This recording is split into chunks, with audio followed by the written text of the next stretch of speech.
Friends, let us go now from this place saying yes to the call of our Lord to tend, feed, proclaim, witness, and make disciples.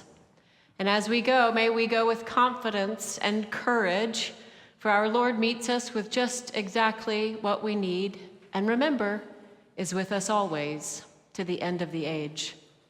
So now as you go, may the peace and love of God, which surpasses all our understanding, guard your hearts and your minds in the love of God the Father, the mercy of Christ the Son, and the fellowship of the Holy Spirit.